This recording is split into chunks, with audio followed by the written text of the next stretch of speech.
Offering help and support throughout the South West and Midlands, Hammer Out is here for anyone whose life has been affected by any type of brain tumour.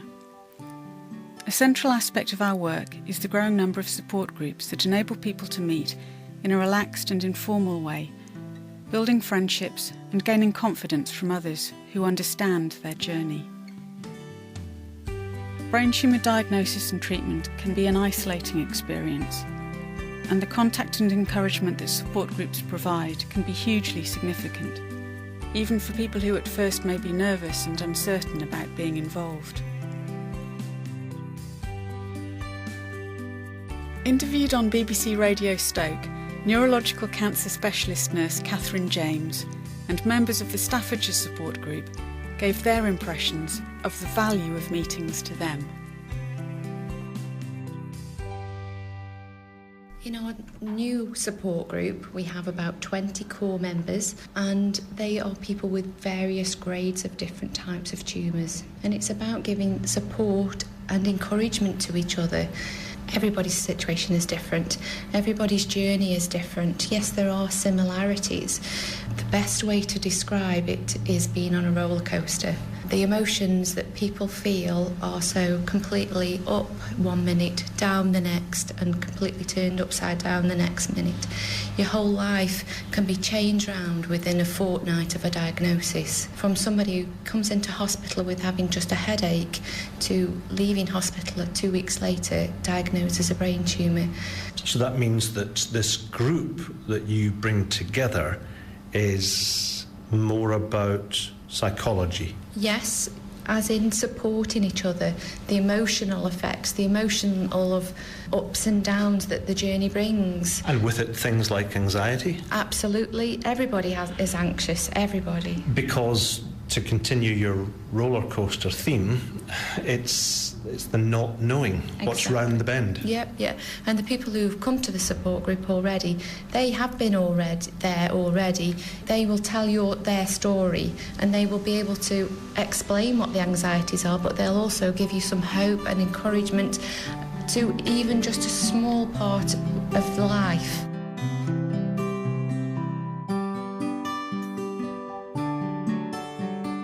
Dawn, you had your brain tumour 4 years ago. What do you get out of the group? What do you put into the group? Well, I think it's nice to meet other people that have gone through a similar situation, because they do understand. I've got a very understanding husband who's helped me through so much, but even he doesn't understand to the same extent because he hasn't been there. It's helpful. It's not just people with brain tumours, it's also their support. So that's people like Dave, who had a brain tumour 2.5 years ago, 50% of which was removed, and wife Louise. Family's great, yes, friends are great, but a lot of the time it's scary. Alan, it's been a decade since you had your brain tumour.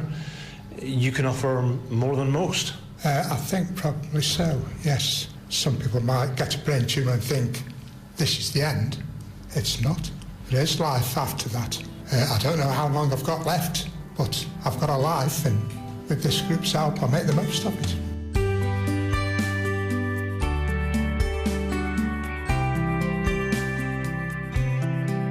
There are huge parallels between Gary and Dawn. 3.5, 4 years ago, brain tumours, both unusually totally removed. Was that the end of the story or the beginning? You have the operation, and then I was told you're going to have 6 weeks of radiotherapy and 6 months of chemotherapy. And it was like, what happens after that? And you're told you can't drive, you can't have any alcohol. Life just totally changed, just like that. I'd not long been with a new partner, and we were planning to get married. I was just doing stupid things like putting my clothes on inside out. I'd got terrible headaches all the time. I'd been to the doctor, he couldn't diagnose anything. Then I was having problems with my eyesight, and loads of things went wrong. I was just told we found a shadow on a scan. So you don't know what's going on, and then told you got brain tumour. Yeah, he's speechless. You don't know. You just think the worst straight away. You think, how long have I got? It's the why me, it's the end of the world. Why me, end of the world. What have I done to deserve this? Them thoughts go through your head straight away, yeah. My worst thing was telling my daughter. She was 15 at the time, and that was heartbreaking. I went in on the Monday, and I had it operated on the Wednesday. I was in for 10 days altogether, and I came home. And I was very, very lucky. All my symptoms went back to normal. I got my eyesight back, everything, as soon as they removed the tumour. But then, of course, I'd got to go through the chemo and the radiotherapy. So when you were saying, is it the beginning or the end, it was the beginning for me, because you've got a lot of months ahead of you, with all the treatment. So you two have gone through parallel circumstances with time and with complete removal of your tumours. Mm-hmm. Well, I was originally given 12 months to live, so it was like a bolt from the blue. And of course I was planning on getting married, so we brought the wedding forward because I didn't want to be bald on my wedding photographs. So we got married just before Christmas that year, just as I'd started my treatment. So I hadn't lost any hair by the time I got married. But I was lucky, really, because I didn't lose very much anyway. I hear about different ways of getting your man down the aisle, but that's... Yeah, that's an extreme way. It's okay to laugh now. Yeah. Not then. Oh no, there was no laughing then. I was determined that this wasn't going to get me. I said, I've got too much to live for. I'm not going anywhere. When I was having my treatments, they say, no, you can't go any concerts, you can't go here, you can't go there. I said, can I fly in a plane? Because we made stag do. No, you're not going there, Gary. And I just said, who isn't? And I went. You've just got to be confident, and it's not going to stop me. I talked about the parallels. They continue. The fighting spirit between both of you. So here we are, able to share with whom? Well, my family, and particularly my husband, as he is now, he was a tower of strength to me. I don't know how I'd have got through it if I hadn't had Jeff. I wanted to come to the group because I hopefully can share my life and what happened to me with other people. When I was originally given 12 months to live, I'm still here to tell the tale, and I hope, I can encourage other people to have that determination and just go through your treatment and just carry on. Okay, I'm still here, I'm not going anywhere yet.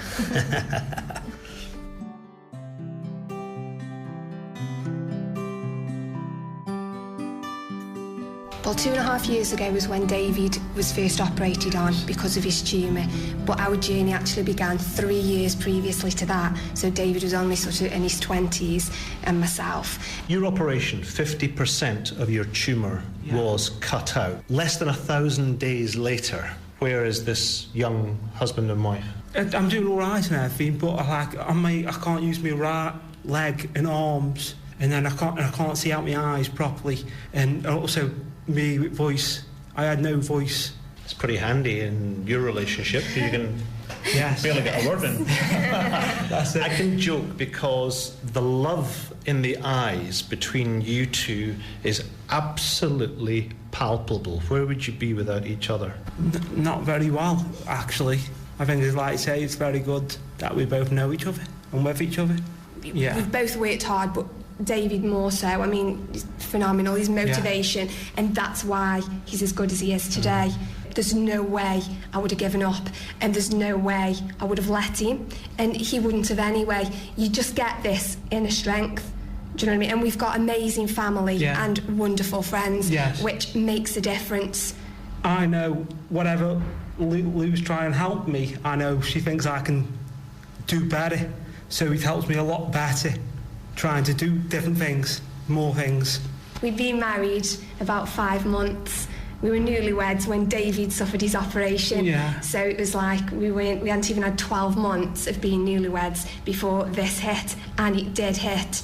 Do you know what I mean? It was just like a complete shock what happened to him, because our lives were so easy before that. Very easy. But it just makes you love one another more.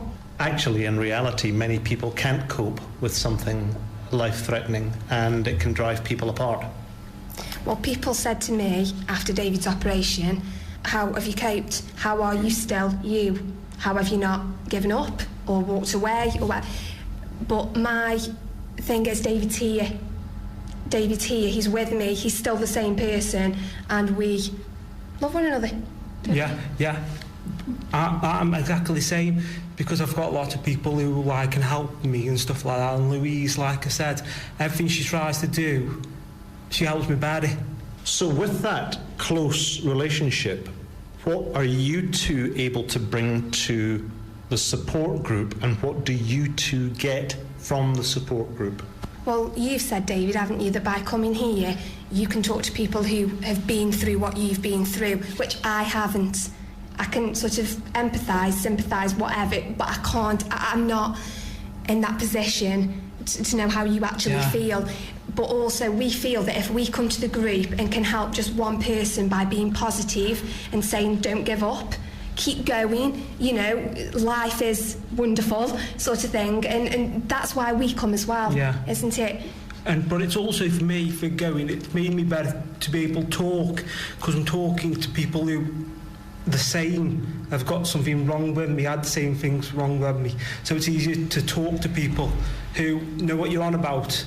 And in the support group, nobody's sort of scared about talking about it, whereas in the outside world, other than the group, sometimes people get so scared when they hear brain tumour or, you know, what's happened to David and what's happened to us, and it's hard for people to sort of come to terms with. You see life for what it is, and the petty things that you worried about before, and they just don't matter. They don't worry about it now. They don't, do they? You reassess life, don't you? So, you know, if anything, it's taught us a lot.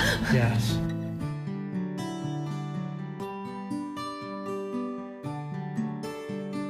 I was at work, got home from work.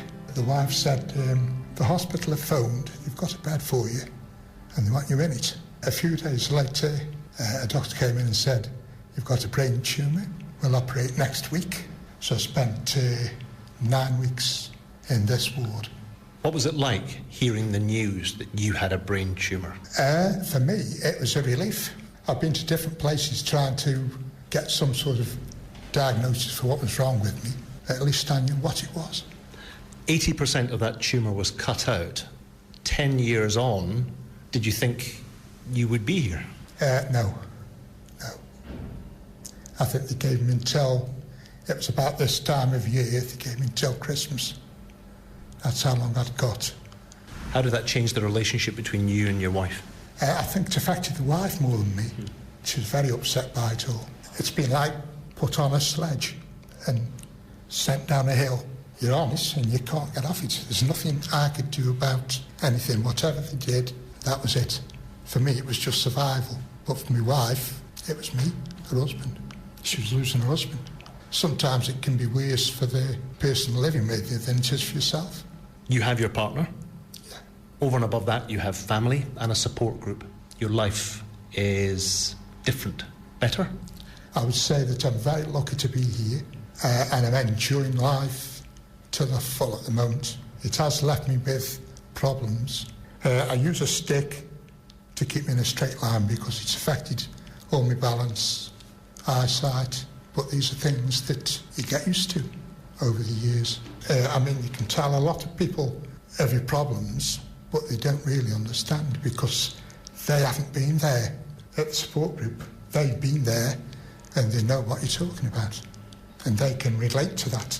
And they have the same problems as well. And not being in the group is a little bit like being in the dark.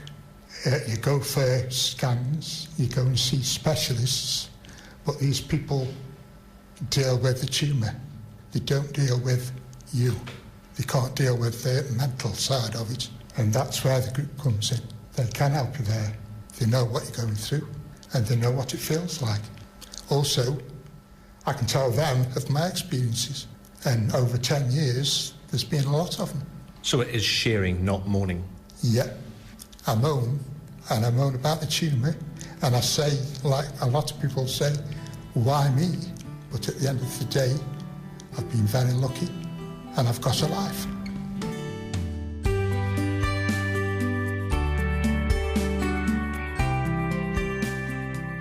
What comes out of those who are living with brain tumours is an environment within this group that is more honest than they might face in day-to-day life.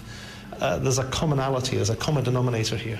There is, yes, because for the people who attend the support group, having a brain tumour is normal for them. So for everybody who attends, they can have a normal conversation. There's no pretense. The relevance is that people can be normal and relaxed and talk about their journey. They've been there. They have been there, so they can talk about the journey.